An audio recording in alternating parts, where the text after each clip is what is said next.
십자가의 가장 큰 역할은 무엇일까? 두 가지로 또 요약해 볼 수가 있습니다. 첫째는 영원히 씻을 수 없는 인류의 죄를 씻어줬다는 것입니다. 대속해줬다는 것입니다. 두 번째는 사탄의 권세와 정사와 권세를 무너뜨려 주셨다는 것이죠. 그러면 예수님께서 우리 죄를 대속해 주시고 사탄의 세력을 꺾어주시는 것은 공짜로 된 일인가? 그냥 하나님이 그렇게 해라 그러니까 된 것인가? 아닙니다. 하나님이시라도, 무소부재하시고 무소불능하신 하나님이시라도 대가를 치루었다는 것이죠. 대가를 치르지 않는 사랑은 없습니다. 희생을 치르지 않는 구원도 없습니다. 우리는 공짜로 은혜를 받았기 때문에 구속이나 대속도 다 공짜로 이루어졌을 거라는 착각을 합니다. 예, 우리가 공짜로 은혜를 받았지만은 하나님은 대가를 100% 치르신 것입니다. 구약에서는 소가 사람을 받거나 또 다른 사람 집에 불을 냈을 경우에는 반드시 그 대가를 치루어야 합니다. 벌을 받아야 되고 배상을 해야만 그 문제를 해결하도록 되어 있습니다. 신약에서는 인류의 죄를 구속하기 위해서 하나님께서 그의 아들 예수 그리스도를 희생시켰습니다. 여러분, 우리가 이 세상을 살아나가는데 내 아들을 죽일 만큼 희생할 사건이 뭐가 있겠어요? 차라리 내 아들이 죽게 되면 내가 대신 죽지, 내 아들 보고 네가 대신 좀 죽어라, 이렇게 할 만한 사건은 거의 없어요. 마태복음 20장 28절에 보면은 이 십자가의 구속에 대해서 이렇게 말하고 있습니다. 시작. 인자 역시 섬김을 받으러 온 것이 아니다. 섬기러 왔고 많은 사람을 위해 자기 목숨을 대속물로 주려 하셨다. 인간의 죄를 위해서 예수님이 대가를 치루었다는 것이죠. 이거를 마가복음 10장 45절에는 우리말 번역, 옛날 번역에는 다 똑같은데 우리말 번역에는 좀 다른 표현을 썼어요. 마가복음 10장 45절 한번 같이 읽겠습니다. 시작.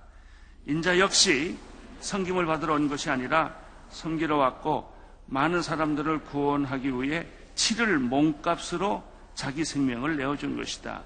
대속물을 다른 말로 표현했어요. 치를 몸값이다. 디모데전서 2장 6절 오늘 말씀인데 6절인데요. 시작. 그분은 모든 사람을 위해 자신을 대속물로 내어주셨다. 이것이 적절한 때에 주어진 증거다. 갈라디아서 1장 4절 읽어주세요. 예수 그리스도는 하나님 곧 우리 아버지의 뜻을 따라 이 악한 세대에서 우리를 건져내시려고 우리를 죄를 대신해서 자신의 몸을 내어 주셨습니다. 여러분, 성경 여러 곳을 제가 찾아 읽는데요, 다 하는 얘기가 한결같이 예수는 우리의 대속물이었다. 우리가 죽어야 되는데 대신 죽었고, 우리가 값을 치러야 되는데 대신 값을 치루었고, 우리가 빈문서를 받았는데 그 빈문서를 예수님이 십자가에서 대속물로 줌으로써 찢어버렸다는 거죠. 잘못을 하면 벌칙금을 내요. 교통사고를 내거나 주차 잘못해도 벌칙금 내지 않습니까? 돈을 내면 그 죄를 일단 갚는 거예요. 이런 개념이 바로 십자가에서 예수님이 우리 죄를 위해서 대속했다는 것이죠. 히브리서 9장 15절을 또 한번 읽어보겠어요. 시작. 그러므로 그리스도께서는 새 언약의 중보자이십니다. 그분의 첫 언약 아래서 저지른 죄들을 대속하려고 죽으심으로써 영원한 언약을 얻기 위해 부름받은 사람들로 하여금 약속을 받게 했습니다. 그러니까 성경은 66권이 있고 신약은 27권이 있어요. 사복음서가 집중적으로 예수님의 생애에 대해서 이야기를 하고 있고, 바울 서신이나 기타 다른 서신은 사복음서를 다시 재해석한 거, 예수님에 대해서 다시 재해석을 한 책이고, 사복음서는 예수님에 관한 얘기를 직접적으로 서술한 책입니다. 이 얘기들을 전부 모아보면 뭘까? 우리가 쉽게 생각하는데 요한복음 3장 16절이에요. 하나님이 세상을 이처럼 사랑하사 독생자를 주셨으니 이는 저를 믿는 자마다 뭐하지 않고 멸망하지 않고 뭐예요? 영생을 얻는 것이다. 멸망이 목적이 아니고 심판이 목적이 아니고 구원이 목적이고 영생이 목적이지요. 그래서 성경 곳곳에 보면 이 핵심 사상, 예수 그리스도께서 우리의 대속물로 우리의 죄를 위하여 내가 그 죄값을 치러야 되는데 너는 죄값을 치를 능력이 없고 너는 죄값을 치르는 게 죽는 것밖에 없으니까 하나님 예수님이 대신 죽어서 우리의 죄값을 치루었다. 이제 이런 내용이 복음의 핵심이고 십자가 사상의 핵심이에요. 사도 바울은 이것을 설명할 때 어떻게 설명했나? 아주 재밌어요. 이론으로 설명 안 하고 논리로 설명하지 않고 교리로 설명하지 않았다는 거예요.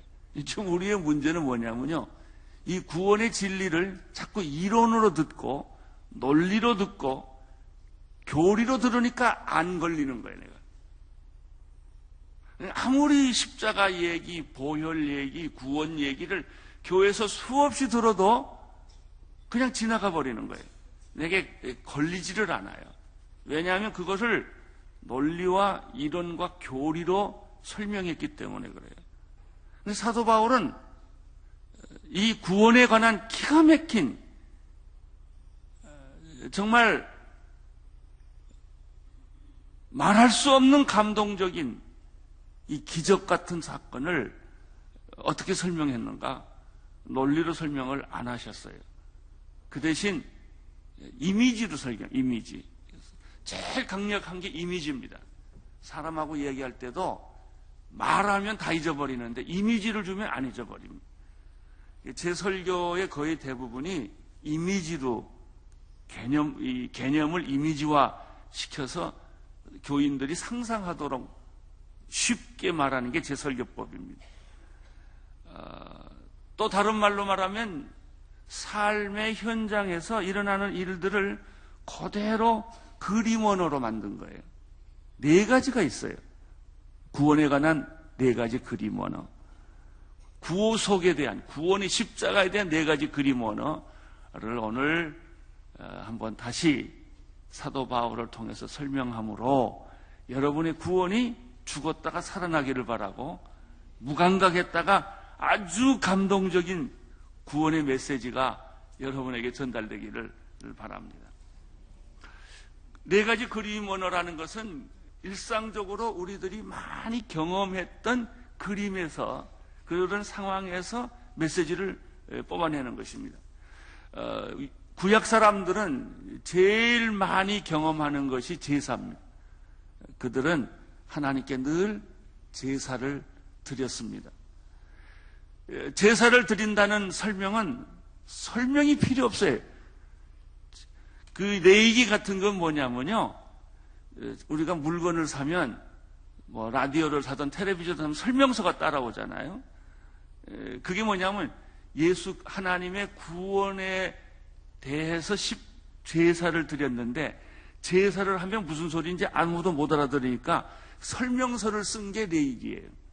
이렇게 레이기를 잘 보면 그 제사법에 어떻게 제사를 드려라 하는 설명서가 나온 거예요. 그러니까 제사는 못 보고 설명서만 읽으면 알아들을까요? 잘 못 알아듣죠. 텔레비전을 안 보고 텔레비전 조작법을 설명해 놓으면 텔레비전이 있어야 이게 설명이 되잖아요. 레이기가 어려운 게 십자가라고 하는 제사의 그림을 그리지 않고 설명만 들으니까 잘 못 알아듣는 거예요. 사람이 제일 많이 경험하는 게 제사법이에요.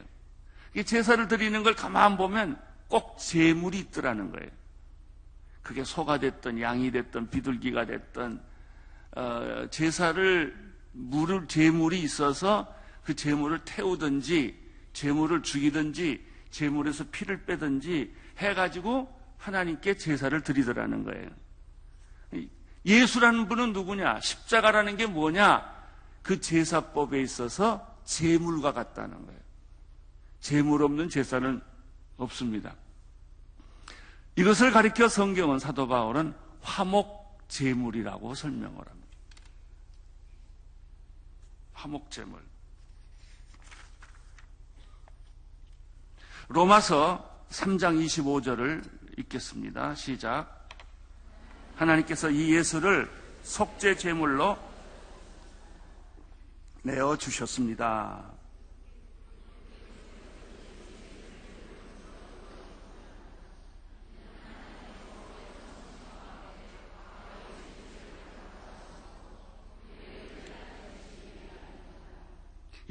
속죄 제물은 다른 성경에는 화목 제물로 설명되고 있습니다. 예수는 하나님께서 예수는 속죄 제물로 바쳤다 이렇게 되어 있습니다.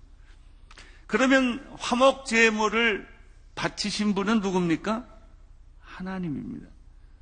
누구에게 바쳤습니까? 하나님께 바쳤습니다. 그럼 속죄 제물은 누구십니까? 하나님이십니다. 자기 아들이 하나님이십니다. 그래서 우리는 예수님을 하나님이라고 그러죠. 하나님이 하나님에게 하나님 자신을 죽여서 속죄 제물로, 화목 제물로 드렸다.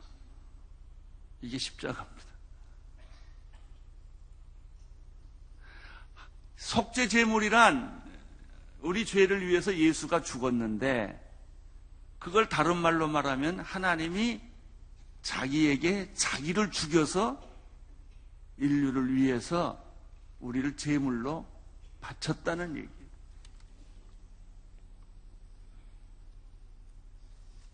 인간의 죄를 속하는 방법은 돈을 주거나 매를 맞거나 고문을 당하는 것이 아니고,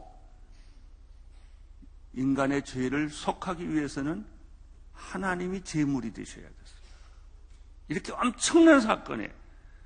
우리가요, 십자가하고 빨리 지나가 버리게 다행이지, 이걸 가만히 묵상하면요, 기절할 일이에요. 충격적인 일이에요. 그 개념을 감당하기 어려운 사건이에요. 마치 나를 위해서 내 아들이 죽는 거나 똑같은 거예요. 마치 아들을 위해서 어머니가, 아버지가 대신 죽는 거나 똑같은 거예요. 그런 사건이에요. 요한일서 2장 2절 읽어주세요. 시작. 그분은 우리 죄를 대속하는 화목제물이십니다. 이건 제사법에서 나오는 겁니다. 그리고 우리 죄뿐 아니라 온 세상 죄를 위한 제물입니다. 예수님은 나 한 개인을 위한 화목제물일 뿐만 아니라 온 인류를 위한, 오고 오는 모든 시대의 모든 인간에게, 인간이라고 하고 생긴 모든 족속들을 위해서는 다 예수님이 속죄제물이 되셨다는 것이죠. 이것이 십자가입니다. 그러니까 불타는 거, 각을 뜨고 피를 흘리고 죽어가는 동물을 보면서 예수님이 가시면류관을 쓰시고 채찍에 맞으시고 조롱을 당하시고 두 손과 두 발에 못을 박으시고 허리에 창을 찌르던 모습이 마치 제무제단에서 짐승이 피 흘리며 소리 없이 죽어가는 거하고 똑같더라는 거예요.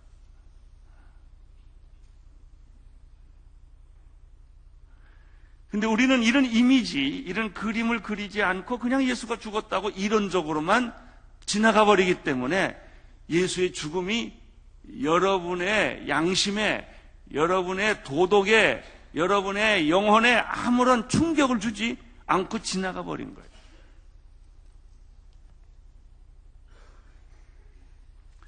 이 인류를 위한 화목제물은 무엇으로 이루어졌을까? 그것은 금이나 금같이 물질로 만들어진 것도 아니고 양이나 소 같은 짐승으로도 만들어진 게 아니라 말이죠. 이 희생제물은, 십자가의 희생제물은 하나님 자신의 죽음이에요. 베드로전서 1장 12절에서 19절까지 말씀을 읽어보겠습니다. 시작. 여러분이 알다시피 조상들로부터 물려받은 헛된 생활 방식에서 여러분이 해방된 것은 구원이에요. 금이나 금같이 썩어질 것으로 된 것이 아니요 오직 흠도 없고 점도 없는 어린 양 같은 그리스도의 보배로운 뭐예요? 피예요. 피를 흘리지 않으면 제사가 이루어지지 않는 거예요. 피를 흘리기 위해서 짐승은 칼로 그 몸을 다 찢겨서 내장까지 다 찢겨서 피를 흘렸단 말이죠. 그 피를 드리는 것이 제물이었다면 예수님의 제물은 금이나 은 같은 게 아니고 동물 같은 것들이 아니고 인격이신 예수 그리스도 자신이 피를 흘려 제물이 되셨다는 것이죠. 왜 피를 흘려야 되는가? 피는 생명이니까. 사람도요, 피를 다 쏟으면 죽게 돼 있어요. 그래서 우리는 수혈을 해야 돼요. 피는 사람에게 생명에 해당합니다. 레위기 17장 11절 읽어주세요. 시작. 우리는 육체의 생명은 피에 있기 때문이다. 내가 너희를 위해 제단에서 속죄하는 모든 용도로 주었던 것이 바로 피다. 피가 생명을 속하는 것이기 때문이다.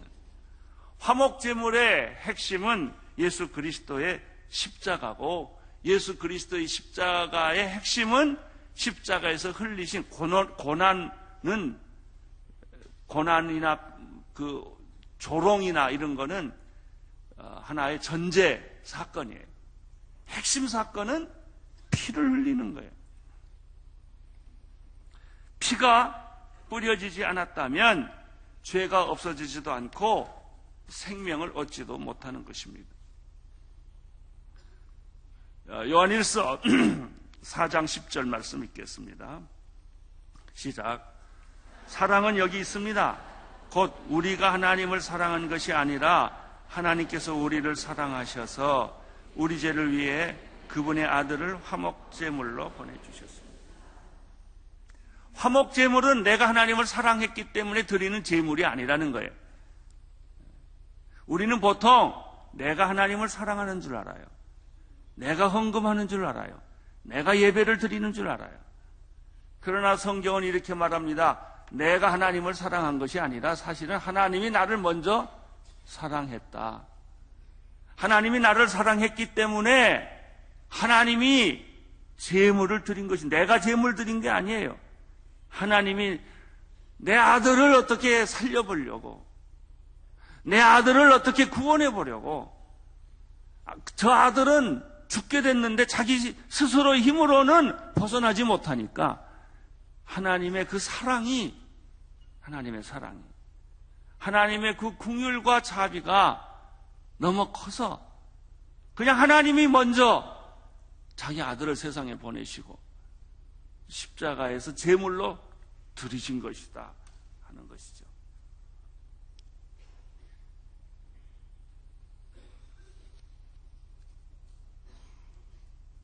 우리가 먼저 하나님을 사랑한 것이 아닙니다. 하나님의 사랑이 화목제물을 드리게 만든 거예요. 속죄로부터 은혜가 흘러넘친 게 아니에요. 십자가가 있기 때문에 사랑과 은혜가 나온 게 아니라 사랑과 은혜 때문에 십자가가 주어진 것입니다. 이스라엘 사람들은 이렇게만 말해도 다 알아들어요. 이 그림이 너무나 선명하고 너무나 아주 인상적이기 때문에. 그 다음에 사도 바울은 이 첫 번째 그림은 화목제물의 그림이에요. 두 번째는 우리를 시장바닥으로 데려가요. 왜 사람들이 매일 가는 데가 시장이에요. 이 시장에서 이제 물건을 삽니다. 과일도 사고, 야채도 사고, 고기도 사고, 여러 가지 음식물을 사서 그것을 밥을 해 먹습니다. 그럴 때 이 사람들이 깨닫는 게 있어요. 내가 사고 싶은 물건이 있는데 슬쩍 가져오면 뭐예요? 도둑놈이에요. 우리는 절대 시장에 가서 물건을 쓱 가져오지 않아요. 내가 원하는 물건을 사려면은 근을 달고 값을 물어서 값을 치르면 그게 누구게 돼요? 장사꾼 물건이 되는 게 아니고 내 물건이 돼요. 이걸 갖다가 물건 산다 그러죠? 다른 말로 말하면 이걸 구속한다 그런 말이에요. 이거를 속전을 내고 값을 치르고 그 물건을 내가 산다는 것이죠. 그러면 개념을 빨리 알아들어요. 내가 돈을 지불했으니까 이 물건은 이제 내게 됐구나. 내가 내 마음대로 쓸 수 있게 됐구나. 라는 그런 일상적인 우리가 슈퍼마켓에 가서 사는 그런 거하고 똑같아요. 돈이 없으면 깎기도 하고 그러지 않습니까? 그런데 구약에서는 이런 과일과 야채만 산 게 아니고 동물도 샀단 말이에요. 제사를 드리기 위해서는 동물도 사고 소도 사고 양도 샀습니다. 물건도 사고. 더 중요한 것은 구약시대에는 노예도 물건이었어요.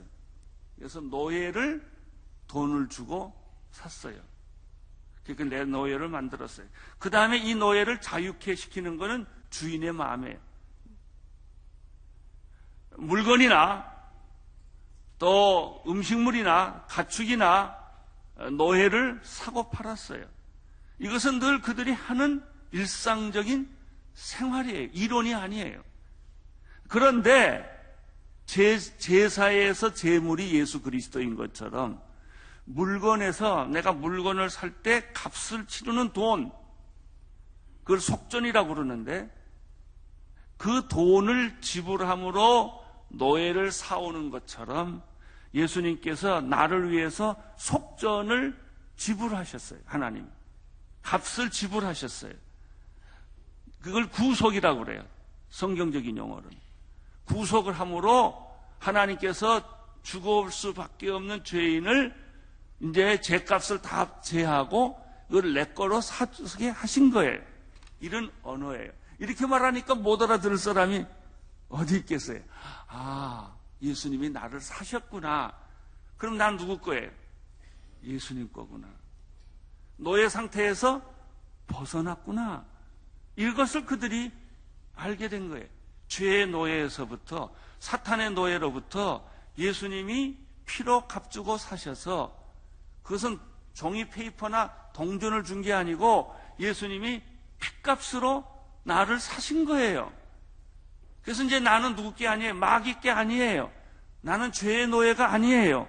나는 더 이상 사탄의 놀이개가 아니라고요. 우리는 예수님이 핏값을 주고 나를 사셔서 자유인을 만들어놨어요.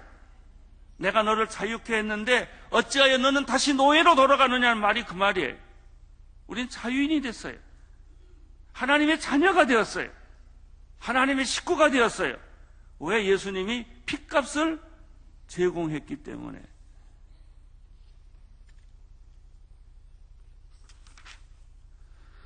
아까 읽었던 마가복음 10장 45절을 다시 읽겠습니다. 시작. 마가복음 10장 45절. 인자 역시 섬김을 받으러 온 것이 아니라 섬기러 왔고 많은 사람들을 구원하기 위하여 치를 몸값이라고 그랬죠. 몸값으로 자기 생명을 내어 주시려고 온 것이다. 디모데전서 2장 5절 6절 다시 읽겠어요. 시작. 하나님은 한 분이시고 하나님과 사람 사이 중보자도 한 분이시니 곧 사람이신 그리스도 예수시니 그분은 모든 사람을 위해 자신을 대속물로 주려 주셨는데 이것이 적절한 때에 주어진 것이다.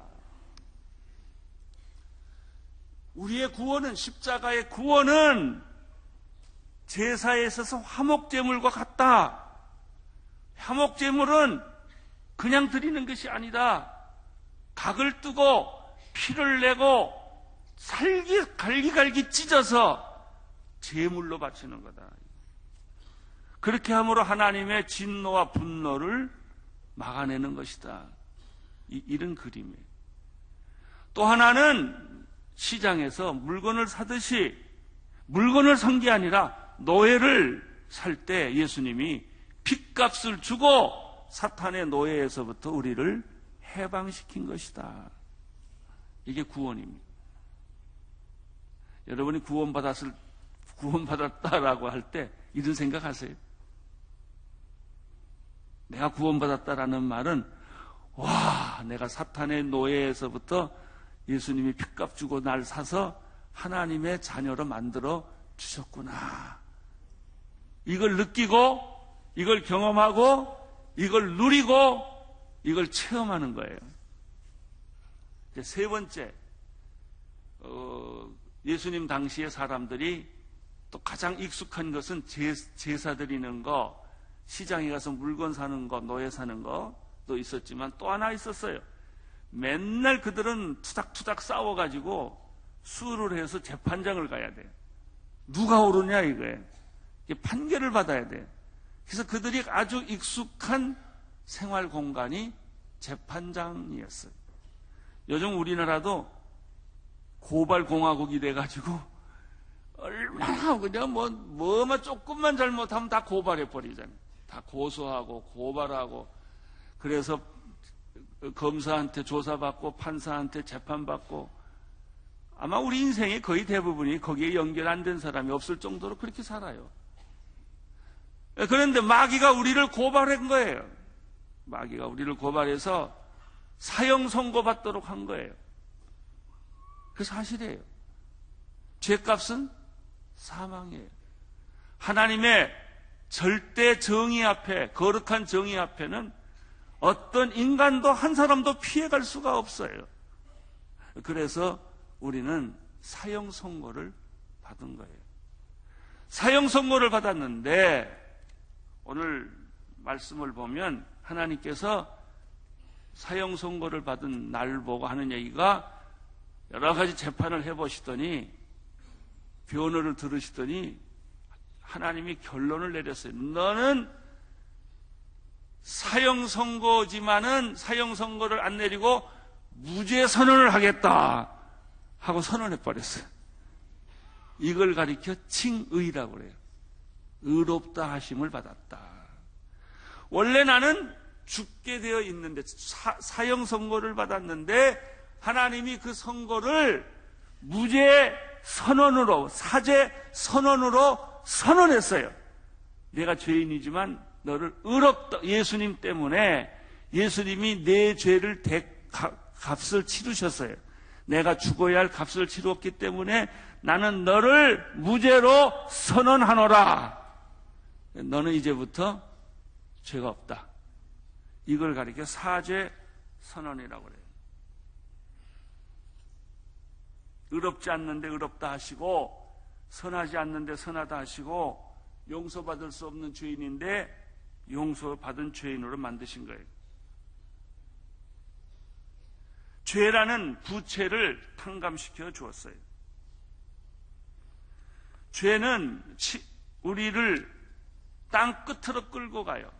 그러나 칭의는 우리를 하늘 높이 하나님 옆으로 끌고 갑니다.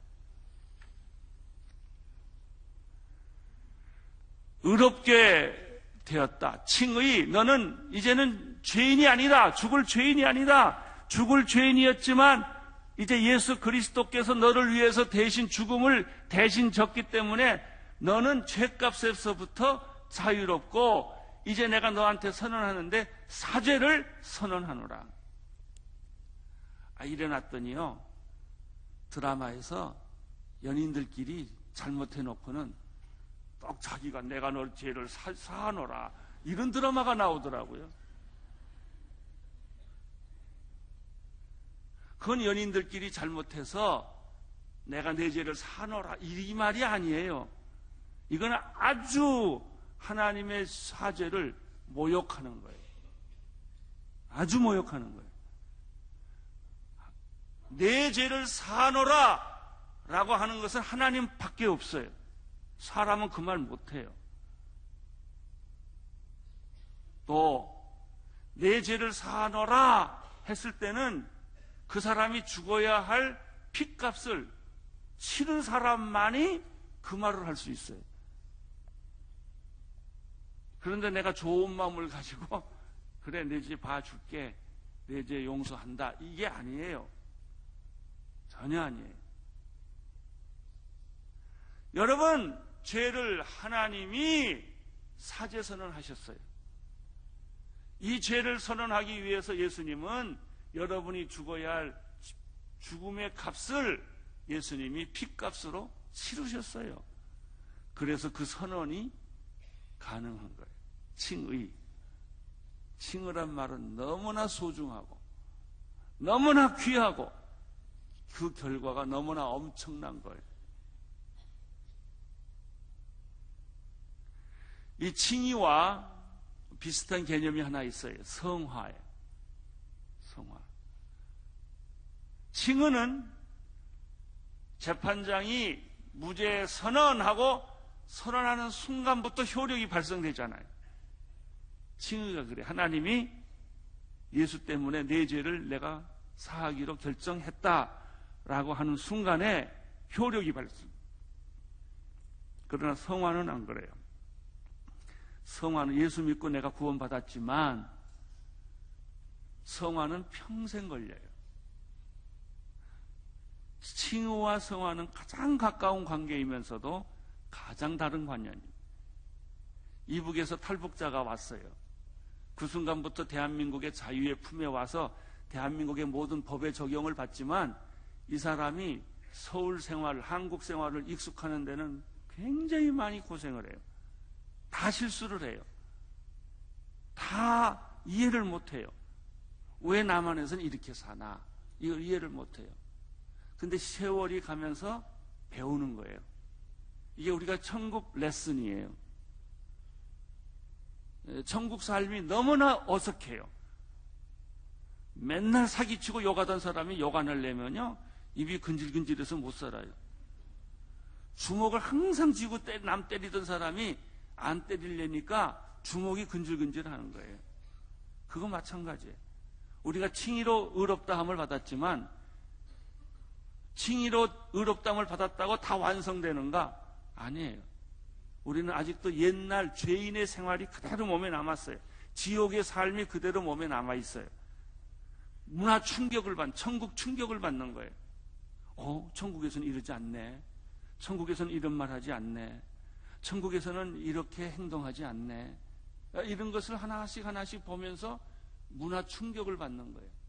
이것을 가리켜 우리가 성화라고 그래요. 근데 아주 골치 아픈 사람이 있어요. 20년, 30년 믿어도 아무 충격 안 받고 잘 살아가는 사람들. 안 변해요. 옛날하고 똑같아요. 성깔 부리고 화내고 자기 멋대로 살고 그리고 이름만 예수 믿는다는 거예요.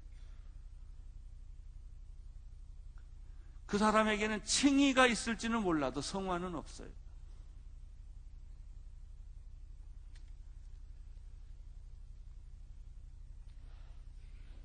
그런데 또 중요한 게 하나 있어요. 어떻게 예수님이 핏값으로 내 죄를 대신하고 나를 의롭다고 해줬는데 이것이 어떻게 그러면 나한테 이루어지느냐? 그 칭의가 핏값은 이미 치루었는데 예수님 핏값은 2000년 전에 치루었어요. 2000년이 지났어요. 그러면 2000년 전에 예수님이 핏값을 치루어서 칭의의 근거를 다 만들어 놨는데 그것을 내 걸로 만드는 거는 어떤 방법이냐? 음식도 먹어야 내 거지 구경하면 내 거 아니에요. 칭의가 아무리 좋아도 나하고 아무 상관이 없단 말이죠. 이것을 내 거로 만드는 방법이 믿음이에요. 그래서 믿음으로 의롭다함을 받는 거예요. 믿음에서 믿음에 이르게 하는 거예요. 근데 더 조심할 게 있어요. 믿음이 우리를 구원하느냐? 아니에요. 예수님이 나를 구원해요. 내가 믿습니다. 그런데 구원되느냐? 아니에요. 뭘 믿느냐가 중요해요. 믿음으로 예수님이 십자가에 못 박혀 돌아가신 이 피의 사건을 내가 믿음으로 받아들이면 칭의가 이루어지는데 믿음이 나를 의롭게 만들어주는 게 아니고 우리가 믿는 예수님이 우리를 의롭게 하는 거예요. 여기서 여러분 속으면 안 돼요. 믿음이 귀하지만 믿음이 나를 구원하는 건 아니다. 예수님이 나를 구원하는 것이다. 그래서 누구를 믿어야 돼요? 예수님. 믿습니다 가지고 안 돼요. 뭘 믿느냐가 중요해요. 그러니까는 믿습니다 이렇게 안 해도 좋아요. 그냥 예수를 믿습니다. 이래도 더 나아요.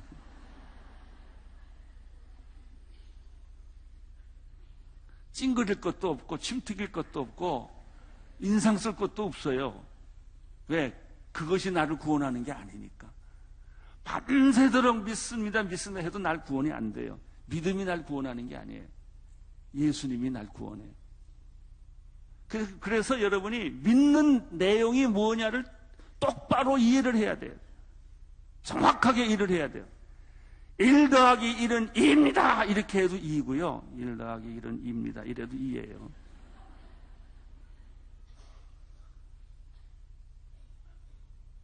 자, 우리는 여기서 정리를 해봅시다. 하나님이 우리를 의롭다 한 그 근본 원인은 십자가에 못 박혀 돌아갔기 때문에 우리가 의로워진 게 아니고요. 하나님이 사랑 때문에 우리가 의로워진 거예요. 근거는 십자가의 원인은 하나님의 사랑이에요. 근거는 뭘까요? 예수 그리스도의 피예요. 그러면 내가 의롭다 함을 받은 수단은 무엇일까요? 믿음이에요. 믿음은 아주 중요하면서도 믿음이 우리를 구원한 것이 아니라는 사실을 아셔야 돼요. 예수님이 우리를 구원하는 거예요. 그러면 어떻게 구원받아요? 예수를 믿음으로 구원을 받는 거예요. 결과가 무엇일까요? 거듭남이에요. 중생이 새로 태어나는 거예요. 그래서 마지막 열매는 무엇일까요? 새하늘과 새 땅, 새 예루살렘. 자, 이제 제가 지금 3가지 설명을 했습니다. 첫째는 제사법에 가서 화목제물, 두 번째 시장바닥에서 노예를 사는 속전, 구속, 세 번째는 법정의 칭의. 이제 마지막 사도 바울은 우리를 어디로 끌고 갈 것인가? 법정보다 더 친한 곳이 있어요.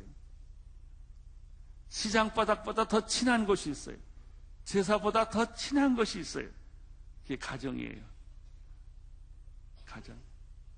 우리를 가족관계로 끌고 가요. 가족관계에서 제일 중요한 게 뭘까요? 화해예요. 화목하고 화해는 다릅니다.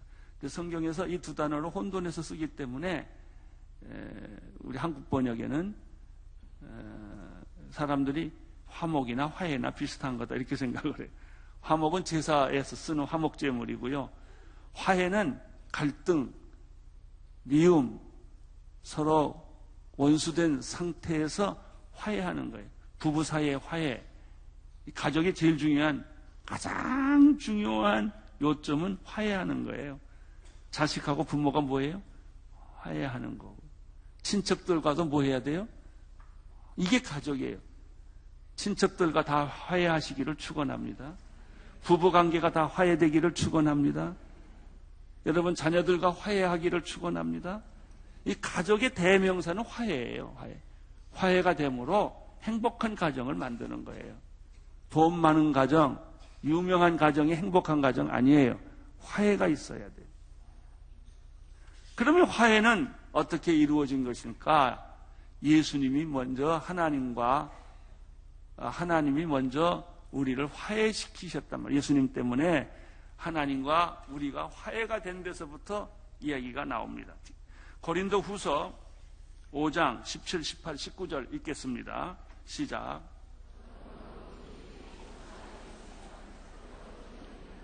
옛것은 지나갔으니 보십시오. 새 것이 되었습니다. 모든 것이 하나님께로부터 왔습니다. 하나님은 그리스도를 통하여서 우리를 그분과 화목하게 하시고 또 우리에게 화목해 하는 직분을 주셨습니다. 곧 하나님께서 사람들의 죄를 그들에게 돌리지 않으시고 세상을 그리스도와 그분과 화목하게 하셨으며 또 우리에게 화목케 하는 말씀을 주신 것입니다. 여기서 화목은 화해라는 뜻이죠. 화해의 순서는 이래요. 하나님과의 화해, 이웃과의 화해, 가족 간의 화해예요. 자신과의 화해, 자연과의 화해. 가장 중요한 화해는 하늘에서 이루어졌어요. 하나님과 인간 사이의 화해가 이루어진 것이죠. 그래서 그 화해가 땅에서 왔어요. 아버지와 아들 사이의 화해라는 것이죠. 우리에게 주신 직책은 무엇입니까? 화해입니다. 그리스도인에게 주신 최대 직책은 화목케 하라신 주님의 명령이에요. 마태복음 5장 9절에 이런 말씀이 있습니다. 읽어주십시오. 시작. 복되도다 평화를 이루는 사람, 그들은 하나님의 아들이라 불리울 것이다. 평화를 이루는 사람을 화해자라고 말합니다. 에베소서 2장 14절에서 17절까지 계속 읽겠습니다. 시작. 그리스도께서 우리의 화평이시니 자기의 육체를 둘로 하나로 만드신 분이십니다. 그분은 중간에 막힌 담 곧 원수된 것을 헐어내셨고 조문으로 된 계명을 율법을 폐하셨습니다. 이는 그리스도가 그분 안에서 이 둘을 한 새 사람으로 창조해 화평을 이루시고 십자가를 통해 이 둘을 한 몸으로 하나님과 화목하게 하셔서 자기 안에서 원수된 것을 없애버리시기 위한 것입니다. 그리스도는 오셔서 먼 데 있는 여러분에게 화평을 전하셨을 뿐만 아니라 가까운 데 있는 사람들에게도 화평을 주셨습니다. 할렐루야. 예수님은 십자가에 피 흘려 돌아감으로 말미암아 화해자가 되셨다는 것이죠. 화목제물도 대가를 치르는 거예요. 구원도 대가를 치르는 거예요. 칭의도 대가를 치르는 거예요. 가만히 있으면 화해하지 않아요. 내가 희생해야 화해해요. 내가 손해봐야 화해를 한다고요. 지금 우리나라 민족에게 가장 필요한 것은 무엇일까요? 화해예요. 화목이에요. 갈등의 벽을 넘어서서 누군가 화해를 해요. 어떻게 화해가 될 수 있을까요? 소리 지르면 화해가 안 나요. 더 시끄러워져요. 근데 다 자기가 화해자라고 막 나서요. 근데 그 사람을 가만 보면 손해본 게 하나도 없어요. 희생한 게 하나도 없다고. 소리만 질러요. 그건 화해 아니에요. 진짜 화해자는 피투성이 날 만큼 손해봐야 돼요. 자기 것을 포기해야 돼요. 져줘야 돼요. 돈을 써야 돼요. 자기가 희생을 해야 돼요. 값을 치러야 돼요. 그래야만 화해가 이루어지는 거예요. 남북 통일이 되기 위해서는 누군가 대가를 치러야 돼요. 지역 갈등, 무슨 사상적 갈등, 이거 푸는 방법은 화해자가 필요해요. 화해자가 치루어야 될 것은 대가예요. 희생이에요. 이분이 예수 그리스도이세요. 그는 온 인류의 갈등을 자신의 죽음으로 화해를 시킨 것입니다. 기도하겠습니다. 하나님 아버지, 화해자가 되게 하옵소서. 하나님 아버지, 정말 우리들이 이 세상에 있는 모든 갈등을 위해 중보기도 하며 희생하며 헌신하는 자들이 되게 하여 주옵소서. 예수님 이름으로 기도드립니다.